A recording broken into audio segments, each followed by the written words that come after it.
This is the series of studies I've entitled 66 Books, 66 Short Studies that consider the 66 books of our Bible.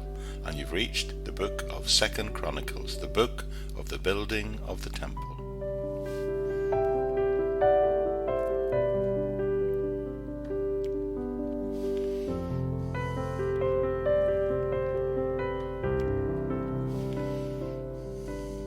As I said in the introduction to 1 Chronicles, 1 and 2 Chronicles were originally one book.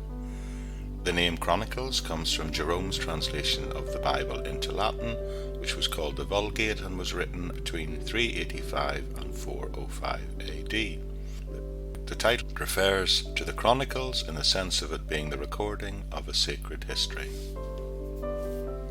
The author. Who wrote 2 Chronicles? Well, technically, Chronicles, both volumes, the author is anonymous, but tradition assigns it to Ezra, and there are many reasons for supporting that view. Whoever wrote Chronicles used many different sources, including the book of Nathan the prophet, the prophetess of Ahijah the Shilonite, and the visions of Adho.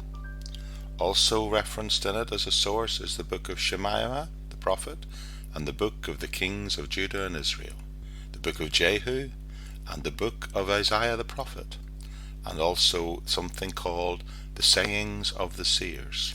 These wide-ranging references, well, many believe that was because the writer had access to a huge library owned by Nehemiah, and this fact is mentioned in a book called 2 Maccabees, a book that was written between the Old and the New Testament eras. When thinking about who this book was written to, the recipients, there is little question that Chronicles was written after the exile. The last verse of 2 Chronicles gives us the Edict of Cyrus, that which officially ended the exile and made it a thing of the past.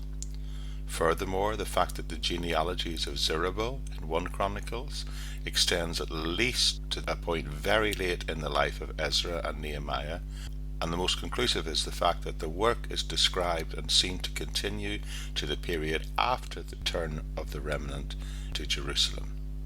The date of its writing should therefore be seen to be somewhere between 450 and 430 BC. The subject, of course, is the temple. Most of 2 Chronicles, chapters 1 to 9, is devoted to the building and the consecration of the temple. Chapter 10 to 36 almost omits the kings of Israel in the north because they have no ties to the temple. Prominence is given to the reign of Judah and the other temple restorers. The message is when God is present and acknowledged, his blessings are truly experienced. The structure of Chronicles falls into 3 main sections. Section 1 considers the temple, as I said, in the reign of Solomon and the building thereof through the first 9 chapters. Then, through chapters 10 to 36, we have the temple during the reigns of the king of Judah, and the position of the temple through the reigns of 20 different kings is described for us in those 16 chapters. And then finally, as I said in chapter 36 in the closing verses, it closes the book or the books of the Chronicles with the decree of Cyrus. Thinking about the purpose for which it was written. The purpose of Chronicles is to demonstrate that when Israel obeyed the ordinance of God, particularly the ordinances of worship, they experienced both God's presence and God's blessing. The 2 previous Book of Kings centered around the throne, but Chronicles focuses around the temple and the worship that took place there.